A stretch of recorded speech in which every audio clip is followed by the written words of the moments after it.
প্রিয় এইচএসসি শিক্ষার্থীরা, তোমরা নিশ্চয়ই জানো আইসিটিতে বাইনারি বলে একটা সংখ্যা পদ্ধতি আছে। তোমরা অনেকেই বইতে থাকা বাইনারি সংখ্যাগুলো মুখস্থ করো, যে 1 থেকে 10 বা 1 থেকে 20 পর্যন্ত যে ডেসিমেল সংখ্যাগুলো আছে, এটা বাইনারি সংখ্যাগুলো তোমরা মুখস্থ করো। কিন্তু তোমাদের এই বাইনারি সংখ্যাগুলো মুখস্থ করার কোনো প্রয়োজন নাই।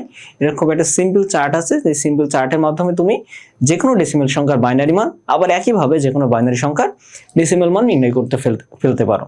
তোমার কোনো কিছু মুখস্থ করার একদমই প্রয়োজন নাই। তুমি এক্সাম হলে জাস্ট চার্টটা যে কোনো একটা পেপারে রাফ করে নিবা, তাহলে হবে। বা তুমি যখনই বাইনারি কোনো ক্যালকুলেশন করবে, তুমি জাস্ট এই চার্টটি লিখে নিবে। তাহলে চার্টটি হচ্ছে 1 2 4 8 16 32। এখন এই চার্টটা আমরা কিভাবে পেয়েছি? এই চার্টটা আমরা পেয়েছি বাইনারি ভ্যালুর উপর বেস করে। আমরা জানি বাইনারি সংখ্যার বেস হলো 2। এই 2 এর পাওয়ার 0, 2 এর পাওয়ার 1, 2 এর পাওয়ার 2, 3 4 5।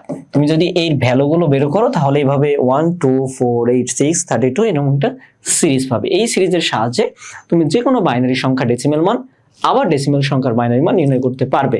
যেমন প্রশ্নে দেওয়া আছে 12 10 এর সমকক্ষ বাইনারি মান কত? তাহলে 12 একটা ডেসিমেল সংখ্যা। তাহলে তুমি এখানে তোমাকে দেখতে হবে এই চার্টে 12 এর কাছাকাছি কোন সংখ্যা আছে। 12 থেকে ছোট হতে পারবে, কিন্তু 12 থেকে বড় হতে পারবে না।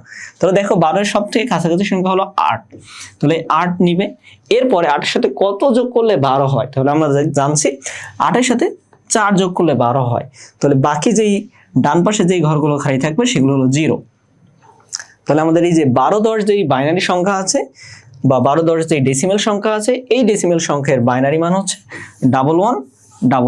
দেখো 1100, যেটা আমাদের খ নম্বরে আছে।